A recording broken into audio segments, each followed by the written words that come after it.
হযরত আয়েশা রাদিয়াল্লাহু তাআলা আনহা হতে বর্ণিত রাসূল সাল্লাল্লাহু আলাইহি ওয়াসাল্লাম বলেছেন, ইয়াউমাল কিয়ামাতি বিকুরুনিহা ওয়া আজলাফিহা ওয়া আশআরিহা।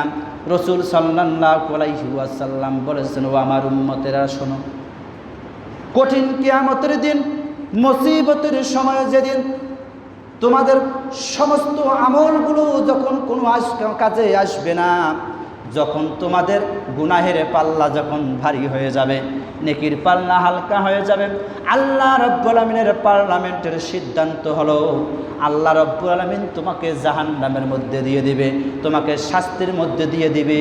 ঠিক ওই মুহূর্তে আল্লাহ রাব্বুল আলামিন আপনার প্রতি ইহসান করে ফেরেশতাদেরকে ডাক দিয়ে বলবে, ও আমার ফেরেশতারা শোনো শোনো, যেই বান্দাটার আমলনামার মধ্যে গুনাহ আছে, কিন্তু কিছু আবার সওয়াবও আছে, নেকিও আছে, কিন্তু বান্দাটার এই যে এত খারাপ কাজ করেছে, কিন্তু সে জাহান্নামে যাওয়ার উপক্রম হয়ে গেছে।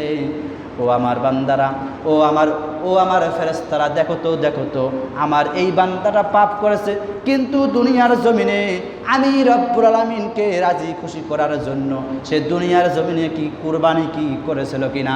যদি আপনার আমার আমলনামার মধ্যে যদি কুরবানি যদি লেখা থাকে, আল্লাহ রব্বুল আলামিন ওই সময়ে ফেরেশতাদেরকে ডাক দিয়ে বলবে, আমার ফেরেশতারা দাঁড়াও, আমার ওই বান্দাকে তোমরা জাহান্নামে আগে নিয়ে যাও না, আমার সামনে নিয়ে আসো। কেন?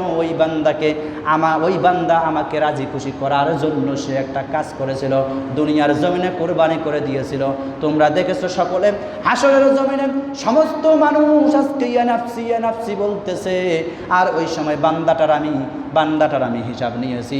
ওই বান্দার আমলনামার মধ্যে নেকি কম কিন্তু গুনাহ বেশি। ওই বান্দাকে আমার সামনে নিয়ে আসো, আবার ওই তার গুনাহগুলো একদিকে এবং নেকিগুলো এক পাল্লায় তুলে দাও। যখন তুলে দেওয়া হবে, নেকির পাল্লা হালকা হয়ে যাবে, গুনার পাল্লা ভারী হয়ে যাবে। আল্লাহ রাব্বুল আলামিন ফেরেশতাদেরকে ডাক দিয়ে বলবেন, ও আমার ফেরেশতারা রে শোনো শোনো, দুনিয়ার জমিনে এই বান্দা কুরবানি করে দিয়েছিল।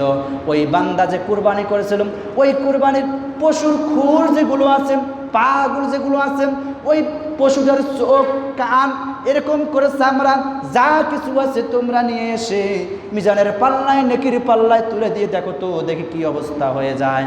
ওই সময় ফেরেশতারা যখন এগুলো তুলে দিবে, তারপরও নেকির পাল্লা যখন ভারী হচ্ছে না, এবার আল্লাহ রাব্বুল আলামিন ফেরেশতাকে ডাক দিয়ে বলবেন, আমার ফেরেশতারা শোনো, ওই যে পশুটা দুনিয়ার জমিনে সে কুরবানি করেছিল, ওই পশুটাকে তোমরা দেখো তো শরীরের মধ্যে যতগুলো পশম আছে, ওই পশম পরিমাণ একটা করে পশমের বিনিময়ে 10টা করে নেকি তোমরা বৃদ্ধি করে তার আমলনামায় তুলে দাও।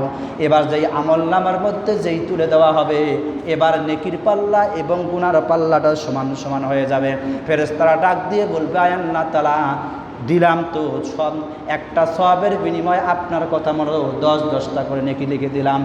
এবার আল্লাহ রাব্বুল আলামিন ডাক দিয়ে বলবেন, আমার ফেরেশতারা যেহেতু সমান হয়ে গেছে, আর একটু দেখো তো ওর আমলনামায় কোনো কিছু আছে নাকি। এবার ফেরেশতারা ডাক দিয়ে বলবে, আল্লাহ তাআলা, খুরও তুলে দিলাম, চামড়াও তুলে দিলাম, এরকম করে একটা পশমের বিনিময়ে 10টা করে নেকিও লিখে দেওয়া হলো। আয় আল্লাহ তাআলা, আর শুধুমাত্র ওই সমস্ত পশুটা পড়ে আছে, ওটা যদি তুলে দেওয়া যায়, তাহলে দেখা যাবে মিজানের পাল্লা, নেকির পাল্লা ভারী হয়ে যাবে, গুনার পাল্লাটা হালকা হয়ে যাবে। আল্লাহ রাব্বুল আলামিন তখন ডাক দিয়ে বলবেন, আমার ফেরেশতারে, যা ফেরেশতা, দেরি করিস না, সম্পূর্ণ পশুটা মিজানের পাল্লায় তুলে দাও। সুবহানাল্লাহ বলেন।